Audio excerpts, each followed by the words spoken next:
नमस्कार, मैं रतन सेन भारती। आज हम बात करेंगे बिहार की सियासत को लेकर। बिहार में इन दिनों अग्र और पिछड़ों की राजनीति की शुरुआत हो गई है। बिहार में जारी सियासी घमासान के बीच में राजनीतिक जानकार कई तरह के मायने और मतलब निकाल रहे हैं। खासकर महागठबंधन में जिस तरह के बयान सामने आ रहे हैं उसके बाद से तो यही कहा जा रहा है कि आने वाले दिनों में नीतीश कुमार के सामने कई तरह की परेशानियां आ सकती है। बिहार महागठबंधन के हालिया बयान को अगर हम देखें तो बिहार के शिक्षा मंत्री चंद्रशेखर का एक बयान सामने आया जिसमें वे अपने आप को एक का वंशज बता रहे हैं। बता दें कि बिहार के शिक्षा मंत्री ने यह बयान एक कार्यक्रम के दौरान दिया जिसमें उन्होंने कहा कि लोग गरीब और पिछड़े समुदाय के लोगों पर जुल्म ढाते हैं, गरीब और पिछड़े के खिलाफ साजिश रचते हैं, गरीब और वंचितों के हिंदुत्व का नाम पर वोट और चंदा लिए लेकिन कभी भी गरीबी और पिछड़ों का सम्मान नहीं किया। आगे उन्होंने कहा कि जिस धर्म ग्रंथों में शूद्र को नीच बताया गया आज वह शूद्र भी पढ़ा लिखा है। बिहार के शिक्षा मंत्री ने आगे कहा कि हम एकलव्य की संतान है। एकलव्य की संतान अंगूठा देना नहीं जवाब देना जानता है। इस दौरान आगे बोलते हुए उन्होंने कहा कि हम शहीद जगदेव प्रसाद की संतान हैं, कुर्बानी देना नहीं कुर्बानी लेना जानते हैं। आपको बता दें कि इस कार्यक्रम में बिहार के मुख्यमंत्री और उप मुख्यमंत्री दोनों ही बैठे थे। प्रोफेसर चंद्रशेखर के इस बयान के बाद देश की राजनीति से कई तरह के मायने और मतलब निकाले जाने लगे। चंद्रशेखर के बयान के बाद यह कहा जाने लगा कि अब एक बार फिर से अगड़ों और पिछड़ों की राजनीति शुरू हो गई, क्योंकि बिहार और उत्तर प्रदेश के राजनेताओं के बयान जिस तरह से आ रहे हैं उसके बाद से यही कहा जा रहा है कि देश की राजनीति एक बार फिर से 90 के दशक की तरफ लौट चली है। 90 के दशक में पूरा देश मंडल और कमंडल की शिकार हुआ था। साल 1977 में जब देश में चुनाव हुआ और मोरारजी देसाई की और जनता पार्टी ने मिलकर सरकार बनाई, इस सरकार ने पिछड़ों की मांग को मांगते हुए एक आयोग का गठन कर दिया और उसके बाद जो सिफारिश आई उसे भी मान लिया गया। इसका मतलब यह हुआ कि पिछड़ी जातियों में आने वाले लोगों को 27% का आरक्षण लागू हो गया। इसके बाद देश में सवर्णों और पिछड़ों के बीच में जबरदस्त गोलबंदी शुरू हो गई। स्थिति यह थी कि पूरे देश में तोड़फोड़ जैसे घटनाएं सामने आई। इसी दौरान देश में दो नेता लालू प्रसाद यादव और मुलायम सिंह यादव आरक्षण के पसदर बनकर सामने आए। इन्होंने आरक्षण का पुरजोर समर्थन किया। इस दौरान एक घटना यह भी घटी कि बीजेपी ने वीपी सिंह की सरकार से अपना समर्थन वापस ले लिया। इसके बाद लालू यादव और मुलायम सिंह यादव देश में आरक्षण के पसदर और मुखर नेता के रूप में उभर कर सामने आए। इस दौरान जनता पार्टी में विभाजन हो गया और जनता दल की स्थापना हुई। इसके बाद लालू यादव ने अपनी खुद की पार्टी बनाई, राष्ट्रीय जनता दल, और इधर नीतीश कुमार और जौहर साहब ने मिलकर समता पार्टी की स्थापना की। जनता पार्टी से अलग हुए नेता अपनी अपनी पार्टी में ओबीसी समाज को साधने की कोशिश करने लगे। लालू यादव बिहार में यादव और मुस्लिम वोट बैंक को आधार मानते हुए उतर गए, तो वहीं उत्तर प्रदेश में मुलायम सिंह यादव और कांसीराम जो कि बीएसपी के प्रमुख हैं, उन्होंने आरक्षण को लेकर अपना एक आधार वोट बैंक शुरू किया, एक राजनीति के तहत आगे बढ़ने लगे। इसी दौरान बीजेपी अपने आप को पीछे होता देख रही थी। तब उन्होंने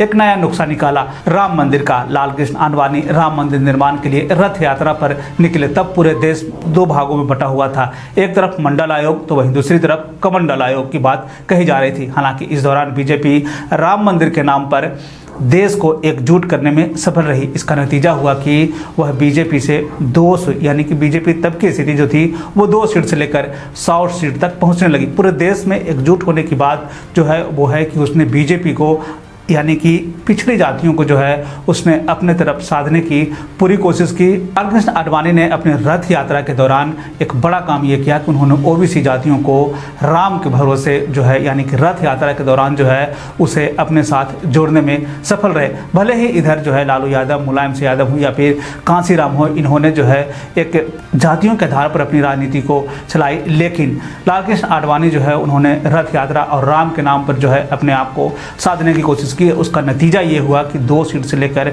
100 सीट तक वो जो है पहुंचने में सफल रहे और बीजेपी लगातार अपना ग्रोथ करती रही।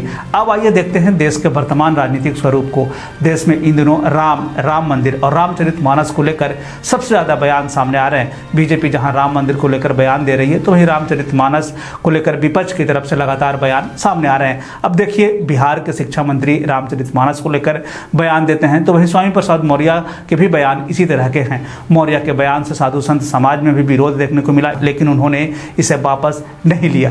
राजनीतिक जानकारों का कहना है कि राजनीतिक पार्टियों की तरफ से लगातार आ रहे बयान को उसी नज़र से देखने की ज़रूरत है, यानी कि वो अब एक बार फिर से जातियों की गोलबंदी की बात कर रहे हैं। एक तरफ बीजेपी राम को अपना आधार मान रही है वोट बैंक के रूप में, तो वहीं पे जो क्षेत्रीय पार्टियां हैं, खास करके उत्तर प्रदेश में समाजवादी पार्टी, बिहार में देख लें तो राजद, जदयू, इन सब पार्टियों ने जो है अब आरक्षण के बिहार में जो है आरक्षण का मामला भी सबसे प्रगाढ़ है, जिसमें कि जातिगत जनगणना की बात कही जा रही है। तो ऐसे में उत्तर प्रदेश में जहां समाजवादी पार्टी जातियों के आधार पर अपना वोट बैंक तैयार करने की कोशिश कर रही है, तो वहीं पे राजद भी यहाँ पे जो है इसी हथकंडे को अपना रही है, जबकि बीजेपी जो है राम के नाम पर एक बार फिर से जो है पूरे देश को लामबंद करना चाहती है, ताकि उनका वोट बैंक जो है एक बार फिर से ओबीसी समाज पे जो है वो पकड़ अपनी बना सके। अगर हम देश की विपक्षी पार्टियों की इसी तरह का बयान देती रही तो आने वाले सालों में होने वाले चुनाव पे इसका असर साफ साफ देखने को मिलने वाला है। बता दें कि विपक्ष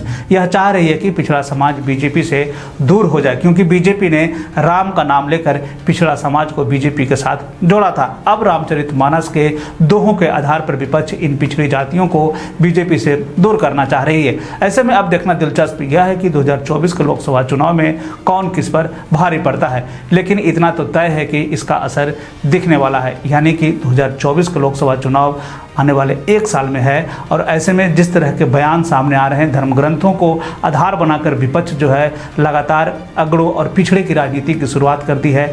बीजेपी राम के नाम पर शुरुआत की है, तो यहीं पे उसी के काट के रूप में जो है विपक्ष ने, यानी कि समाजवादी पार्टी के साथ साथ उत्तर प्रदेश और बिहार की जितनी पार्टियां हैं वो लगातार जातियों के आधार पर बीजेपी को एक टक्कर देने की कोशिश कर रही है। ऐसे में अब देखना है कि बिहार में किस तरह की राजनीति जो है लोकसभा चुनाव तक देखने को मिलती है। तो यह था बिहार की सियासत से जुड़ी हुई खबर। बिहार और बिहार से जुड़ी हुई और भी ऐसी खबरों के लिए बने रहे हमारे चैनल के साथ। मुझे दीजिए इजाज़त। धन्यवाद।